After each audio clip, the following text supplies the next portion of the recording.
Good evening. My name is Kelly Hiller. I'm an associate professor in clinical laboratory science at a community college. Throughout this course in technology and higher education, we talked about many ways that we can accentuate our teaching and help the students learn by implementing technology within the classroom.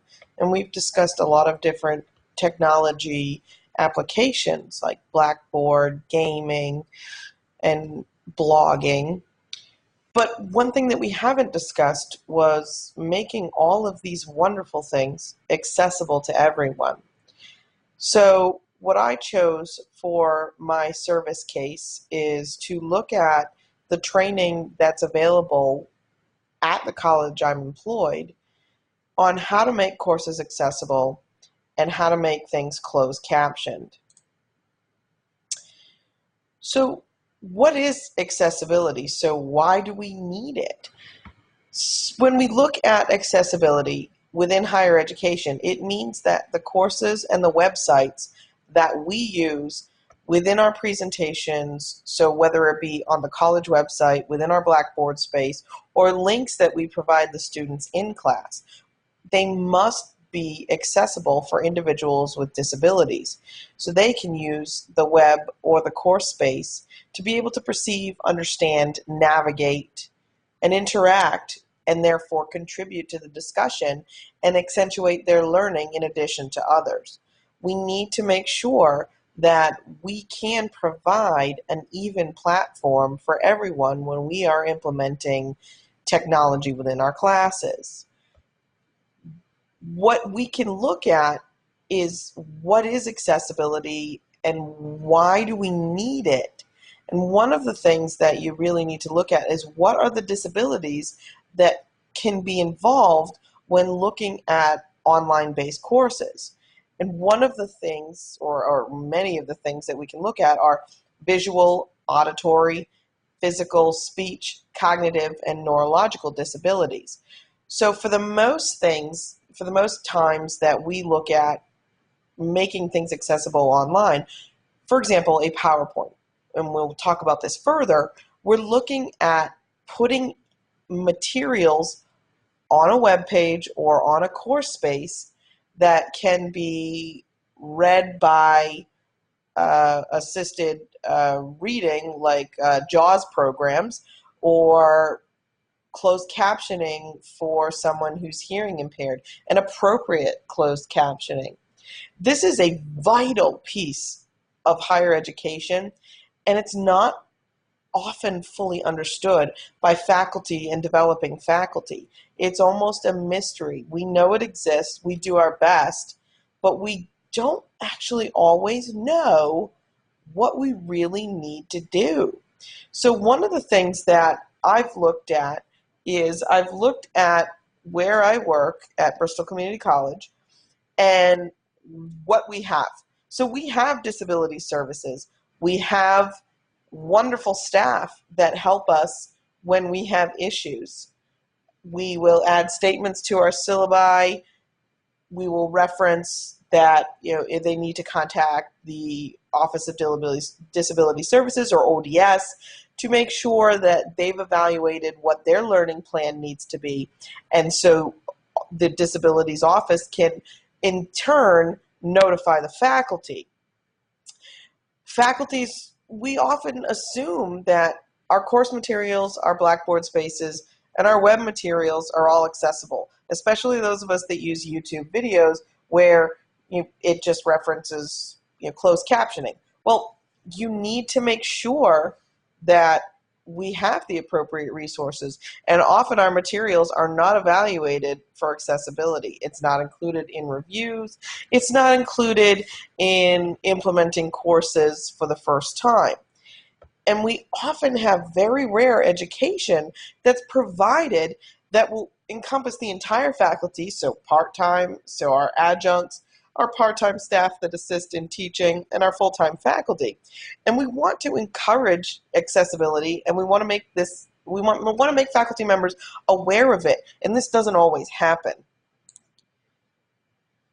So what are our options at Bristol Community College? So we have the Office of Disability Services, and we offer information on making courses accessible. There's no formal training program that exists for faculty developing materials for their courses and online platforms. Our page, as you can see, accentuated with this red arrow here, that we have electronic and web information. So how do we make this accessible? So we have this little link. It goes through our responsibilities, how we work with these students, and it goes through the basics of what we need to know. We have plenty of staff that are on staff, ready to answer our questions when we need it, and really get to the problem and what the student needs when the students have been enrolled in the classroom. So one of the things that we saw when I was exploring the college resources, now I'll give a little background. I'm from a program where it's selective admissions, and they have to have essential functions, and many of the essential functions require visual and hearing acuity. So this is something that was a mystery to me until I started working over the summer in making open educational resources for future students. I'm trying to put the phlebotomy certificate program completely online and not have the students buy $250 worth of textbooks for their classes. And one of the things I noticed obviously when I developed this program, I didn't have to do any type of accessibility. I wasn't told I needed to. So I'm a typical example of the faculty member that doesn't really understand it to its full extent.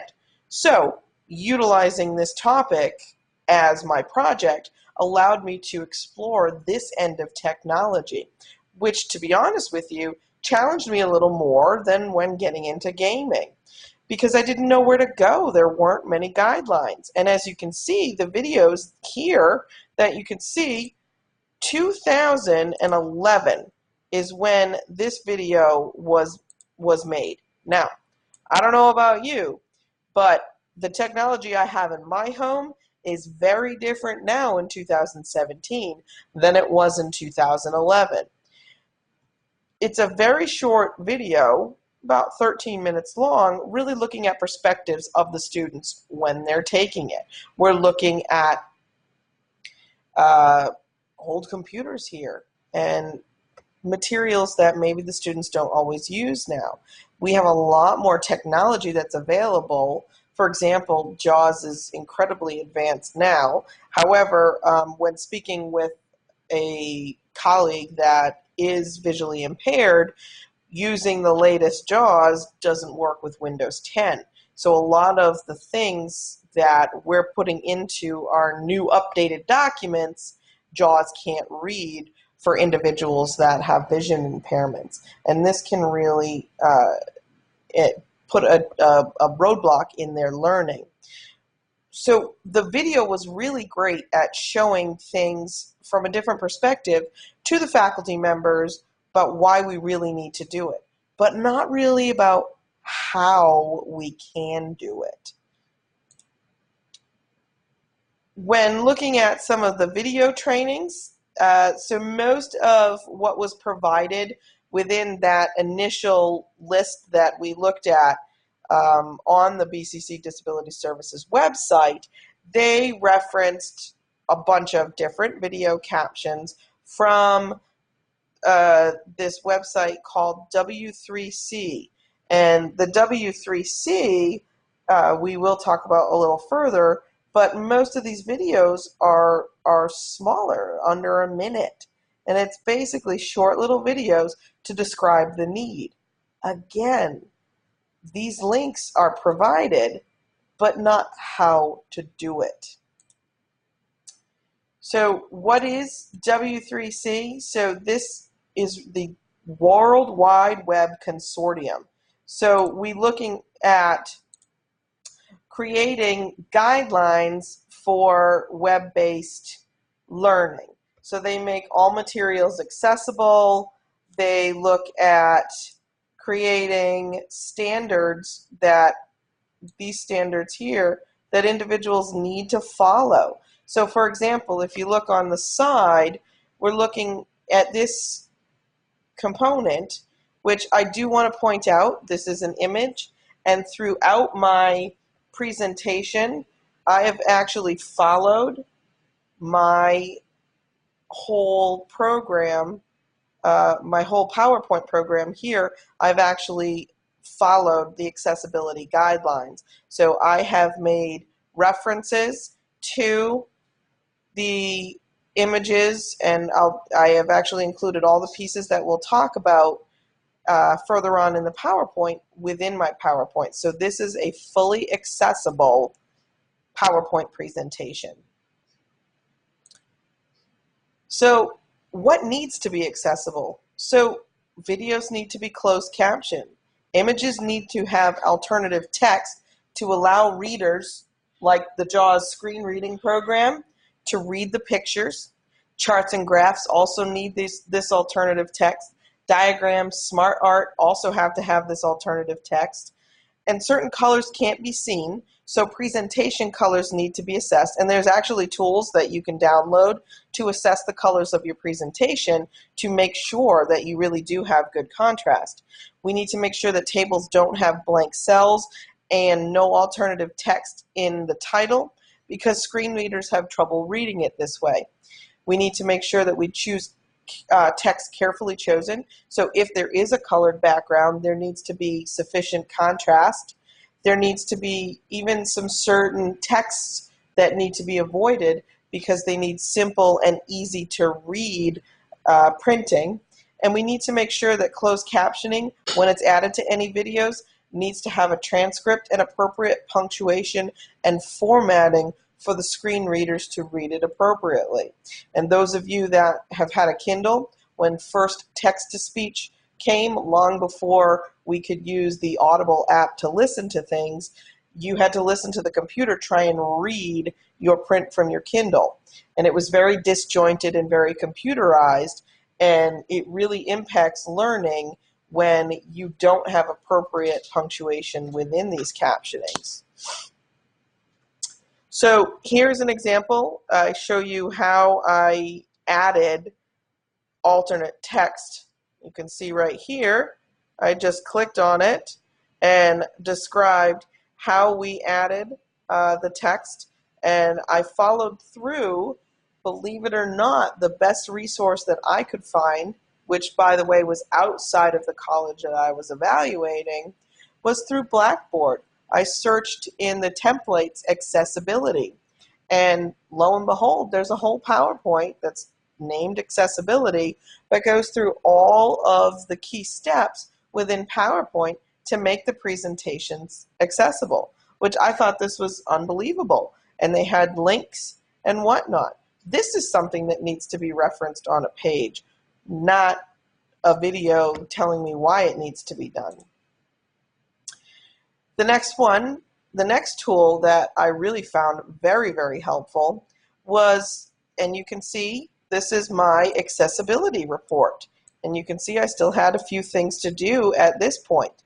But you can go through the file over here, and what you do is you just look for, you do file, and if you look on the right, and you can check the document and you can check the accessibility.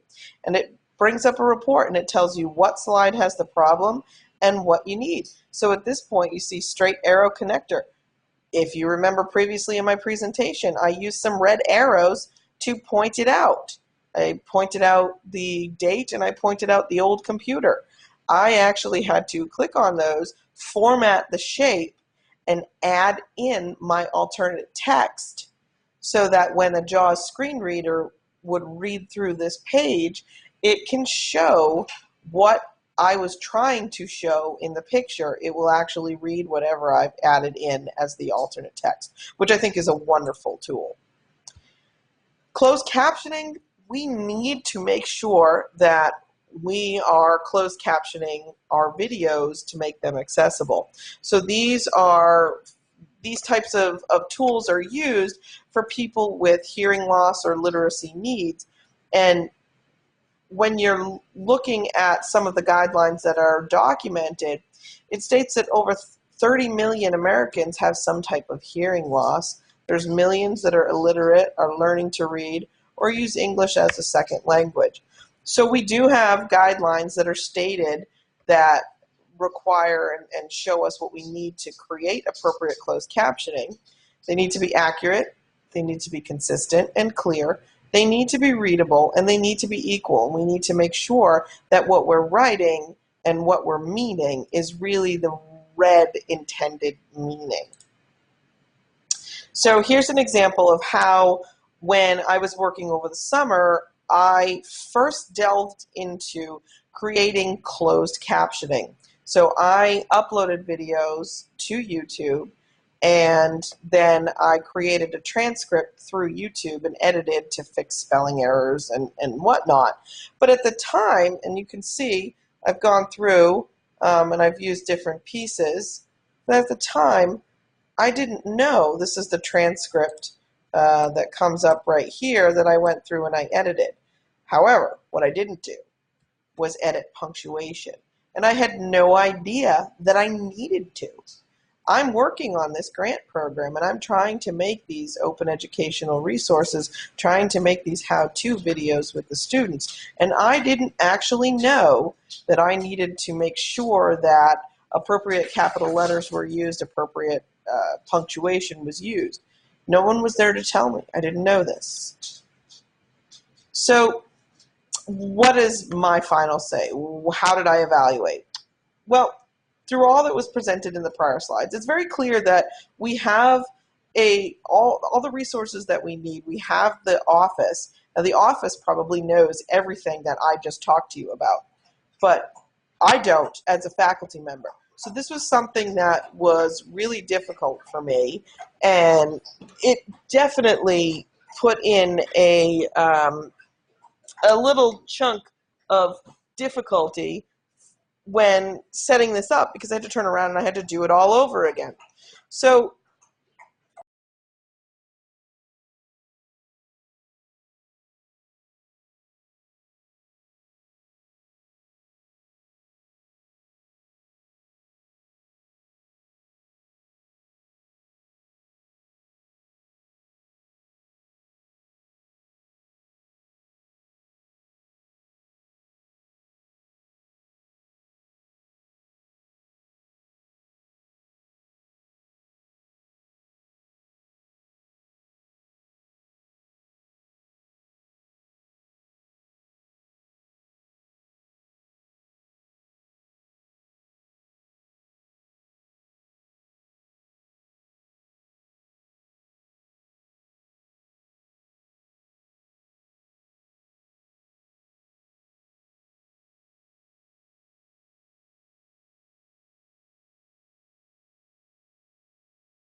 So one of the areas that I found that was a little difficult was trying to find how to do it.